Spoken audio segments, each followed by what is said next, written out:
ஹன்சிகா மோத்வானி மீது இப்போ அவங்களினுடைய அண்ணனின் மனைவி கொடுத்துருக்கக்கூடிய மிகப்பெரிய அளவில் ஒரு வழக்கு தான் சமூக வலைதளங்களில் வைரலாக ரொம்பவே ஒரு பிரேக்கிங் நியூஸாக போயிட்டுருக்குன்னு சொல்லலாம். ஹன்சிகா மோத்வானி தன்னுடைய காதலரை சுஹைல் என்பவரை 2022ஆம் ஆண்டு திருமணம் பண்ணிக்கிட்டாங்க. இந்த நிலையில் இப்போ அவங்களுடைய அண்ணி கொடுத்துருக்கக்கூடிய மிகப்பெரிய அளவிலான ஒரு கம்ப்ளைண்ட்டு என்னடா இது அப்படின்னு ஷாக் கொடுத்துருக்கு. ஹன்சிகா மோத்வானியும் அவங்களுடைய அம்மா போனாவும் இணைந்து அவங்களுடைய அண்ணனின் மனைவியை கொடுமைப்படுத்தியதாகவும் சொத்துகளில் பிரச்சனை ஏற்படுது.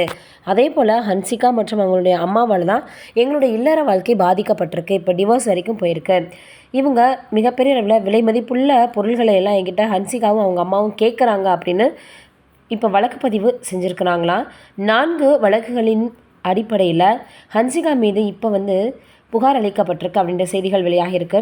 பிரசாந்த் மோத்வானி அவர்கள் என்னை அவங்க அம்மா அதே போல் சகோதரியினுடைய பேச்சை கேட்டு தான் கொடுமைப்படுத்துகிறாருன்னு அவங்களுடைய மனைவி தெரிவிச்சிருக்கிறாங்க. இதனால் இந்த செய்தி மிகப்பெரிய அளவில் பரபரப்பாக வைரலாகவும் பரவி வந்துட்டுருக்கு. என்னடா இது ஹன்சிகா அவர்களை இப்படி சொல்லிட்டாங்களே அவங்களுடைய அண்ணி அப்படின்னு ரசிகர்கள் எல்லோருமே சொல்லி வந்துட்டுருக்காங்க. இதை பொறுத்த வரைக்கும் இப்போ என்ன சொல்லியிருக்காரு பிரசாந்த் அப்படின்றவர், இல்லை இந்த சூழ்நிலை எதையுமே நான் பேச தயாராக இல்லைன்னு ஹன்சிகாவினோட அண்ணன் பிரசாந்த் மோத்வானி அவர்கள் சொல்லியிருக்கிறாராம். என்னடா இது இந்த மாதிரிலாம் கூடவா நடக்கும் அப்படின்னு. ஏற்கனவே பிரசாந்த் மோத்வானி அவர்களுடைய மனைவி நான்சி அவர்கள், என்னுடைய கணவர் கொடுத்த டார்ச்சரில் எனக்கு ஒரு குறைபாடே வந்துருச்சு, முகத்தில் கொஞ்சம் ஒரு பகுதி செயலிழந்து போயிருச்சு அப்படின்ற மாதிரி சொல்லியிருக்காங்களாம். என்னடா இது இப்படிலாம் கூடவா ஏற்படும், என்ன இந்த அம்மா எப்படி சொல்கிறாங்களேன்னு நம்மளுக்கே தோணுது.